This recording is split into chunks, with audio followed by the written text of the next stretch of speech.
മുത്ത ആശിക മുത്ത ഏതേതാ പുതിയ ഐറ്റം സ്രാവ്? മുത്ത് ഇതാണ് നമ്മളിവിടെ ഗോൾഡൻ സ്രാവ് എന്ന് പറയും. ഇതാണ്ട് ഒരു ഗോൾഡൻ കളറാണ് കേട്ടോ. ചില ആളുകള് പാൽസ്രാവ് എന്ന് പറയുന്ന ആൾക്കാരുണ്ട്. അതൊരിക്കലും പാൽസ്രാവല്ല കേട്ടോ. ഇതാണ് ഗോൾഡൻ, അല്ലെങ്കിൽ വെളിമാരൻ എന്ന് പറയില്ല, മനസ്സിലാക്കാം. ചില ആളുകൾ വെളിമാരെന്നും പറയും കേട്ടോ. രണ്ട് ഐറ്റം പേരിൽ അറിയപ്പെടും. സ്രാവിന്റെ ഗുണങ്ങളൊക്കെ നമ്മൾ ഒരുപാട് പറഞ്ഞിട്ടുണ്ട്. പിന്നെ ഇപ്പൊ പ്രത്യേകിച്ച് പറയാനൊന്നും ഇല്ലല്ലോ. പ്രത്യേകിച്ച് പറയാന്ന് പറഞ്ഞാൽ ഈ സ്രാവ് എന്ന് പറഞ്ഞാല് ഓവറായിട്ട് വലിപ്പം വെക്കൂല. ഒരു 2 കിലോന് 3 കിലോന് ആ ലെവലിലൊക്കെ വരുന്നൊരു ടൈപ്പ് സ്രാവാണ്.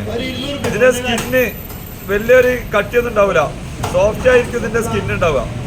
മറ്റേ സ്രാവിന്റെ ഒക്കെ സ്കിന്ന് നമ്മൾ റിമൂവ് ചെയ്യും കഴിക്കുന്ന സമയത്ത്. ഇതിന്റെ പിന്നെ അതിന്റെ ആവശ്യമില്ല, സോഫ്റ്റ് സ്കിന്നായിരിക്കും കേട്ടോ.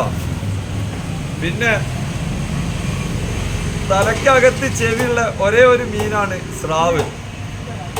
എല്ലാ മീനിന്റെ ചെവി തലക്ക് പുറത്താണ് ഉണ്ടാവുക, സ്രാവിന്റെ ചെവി തലക്ക് അകത്താണ് ഉണ്ടാവുക കേട്ടോ.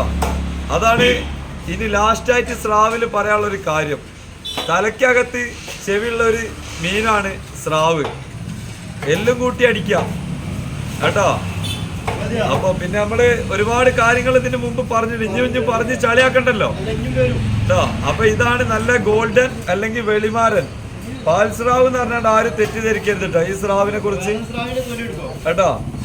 അപ്പൊ ഓക്കെ കൽബ് എത്രയും പോരെ. ഓക്കെ മുത്തേ.